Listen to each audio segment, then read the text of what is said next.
Forum है।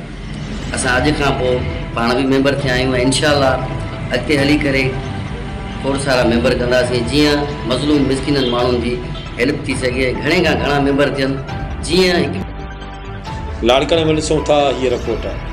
Larkana Sindh social media forum जी head office में अहम गॾिजाणी थी गुज़री।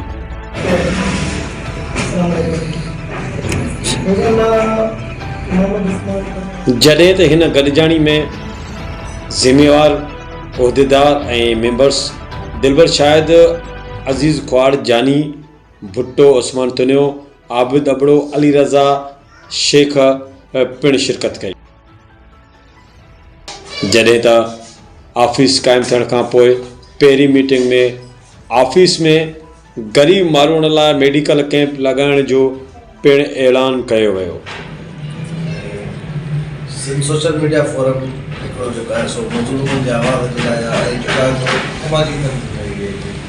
हिन में तमामु मज़लूम जेके माण्हू हूंदा बेकोच पहुता उनजो आवाज़ उठाए करे उन्हनि जी माली मदद कई।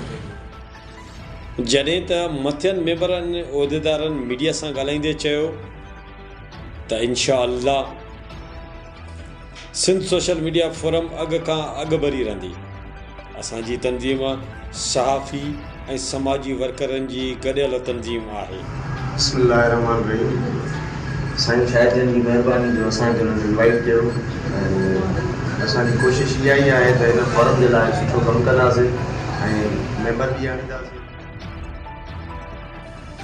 जॾहिं त असांजी मेंबर साज़ी हली रही आहे, मंशूर में शफ़ाफ़ सहाफ़त अवाम जी ख़िदमत जा नुक़्ता शामिल आहिनि।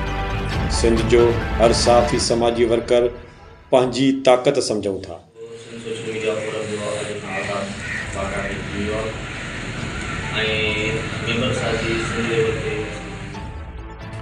मथियनि उहिदेदार वधीक ॻाल्हाईंदे चयो त दोस्तनि खे गॾु हलण जी आश बि ॾियूं था।